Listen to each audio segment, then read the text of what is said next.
What's up, everyone? Welcome to this episode of DraftKings Tournament Plays presented by No House Advantage. All new users to No House Advantage receive a $25 deposit bonus with the code Awesemo.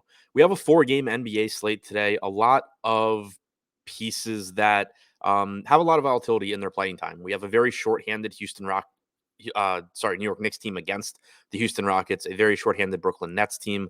The Rockets themselves are a little bit short-handed as well, but it creates a situation where on a four-game slate, you're going to get a lot of ownership going to most viable options. But if you can pinpoint spots where there's playing time volatility and you can look to the players who are much lower owned who would benefit if one little thing goes wrong for the popular players. You can take advantage of that in tournaments on these four-game slates. So that will be one theme as we go through this show.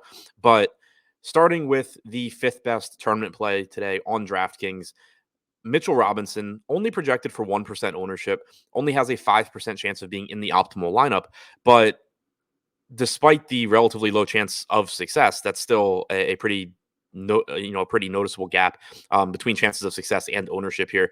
He did not split 48 minutes. Him and Nerlens Noel didn't split 48 minutes in their last game against Golden State. We got Julius Randle closing at the 5, which is something that the Knicks haven't done a lot of this year. Typically, they deploy two centers and they split 48 minutes with the actual minute totals for each individual player varying depending on a variety of factors. We didn't see that in the last game, but it's very likely that we do see that tonight because the Knicks are even more shorthanded than they were last game. In the last game, you got 20 minutes from Kevin Knox. You got 20 minutes from Miles McBride. Kevin Knox is also out tonight. So Miles McBride's still there. Kevin Knox is not.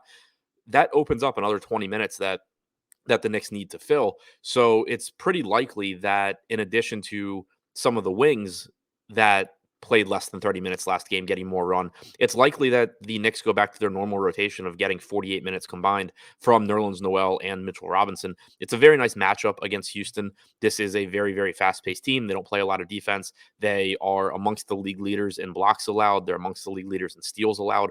Both of those categories are very favorable for Mitchell Robinson. He's produced over a fantasy point per minute in his games off the bench. So he just looks like a high upside, low owned option at $4,300 on DraftKings. Number 4, Emmanuel Quickly, another member of this Knicks rotation, $5,100 with point guard and shooting guard eligibility. He is projected for 10% ownership with a 14% chance of being in the optimal lineup. One reason that Quickly is appealing here is that I think there's a good chance people sort of undervalue him because he only played 21 and a half minutes last game. That's another situation where taking the 20 minutes that Kevin Knox played out of this rotation opens up a situation where it's very difficult for Quickly not to play more minutes. He's a solid fantasy producer when he's on the floor. The only real question is, how many minutes does he play? But it's pretty difficult to see or to envision a Knicks rotation tonight that doesn't give Quickly at least 25 to 26 minutes, and he certainly has the ability to play more if he's playing well. He's averaged 0.92 DraftKings points per minute this season with a 23.5% usage rate. He looks like a good option at only 10% ownership. Coming in at number 3, another extremely low owned, low probability contrarian play in Derrick Sharp, the backup center for the Brooklyn Nets. The Nets, once again, are missing essentially half of their team. In their last game, we didn't get 48 minutes from Nicholas Claxton, the starting center, and Derrick Sharp.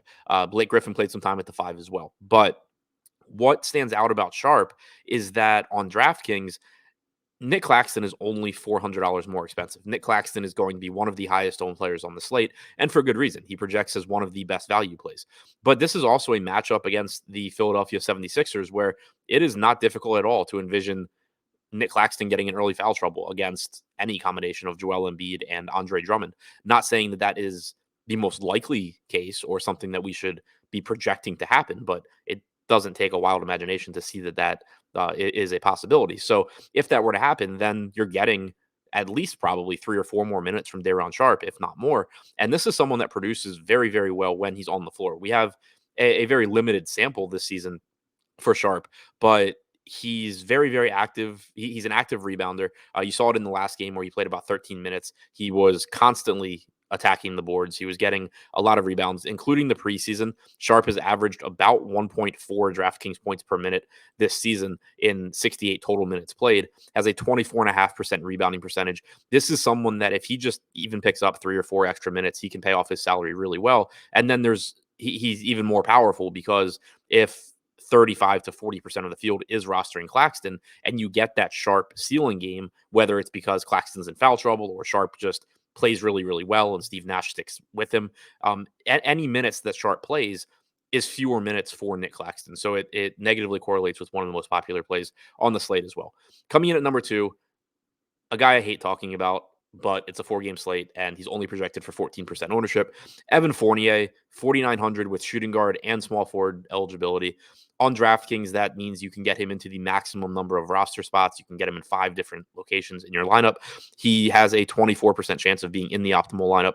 He's averaged about 0.75 DraftKings points per minute this season. He's not having a very good year. Everyone's well aware of how bad he is, but at the same time, I think it's kind of being overstated how bad he is. 0.75 fantasy points per minute isn't good, but it's not that bad. It's comparable per minute production to a lot of more popular players on this slate. He only played 28.9 minutes last game. He did not play in the fourth quarter. Fournier not playing in the fourth quarter has been a pretty common theme this season, but it's one that might be a little bit difficult for the Knicks to replicate tonight because again, losing Kevin Knox, that's 20 minutes that need to go to other players. It's very likely that not only do some of those minutes go to the centers, but some goes to Quickly, some goes to Fournier.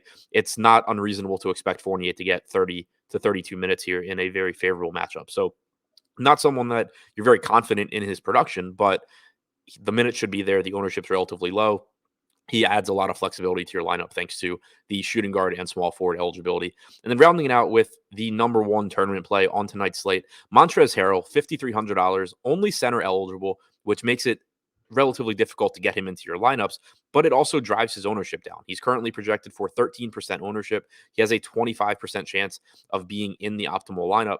He is going up against a big Phoenix front court tonight that is likely to give 48 minutes to DeAndre Ayton and JaVale McGee.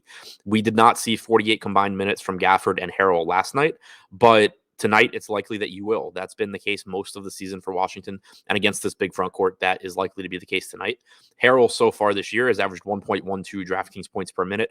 Even if he only gets 24 minutes, you get an even split between him and Daniel Gafford. He projects as a solid option. If he plays well or just for one reason or another, gets on the floor for 26 to 28 minutes, he's likely to do very, very well at that price. So he stands out as the most under-owned option on DraftKings right now.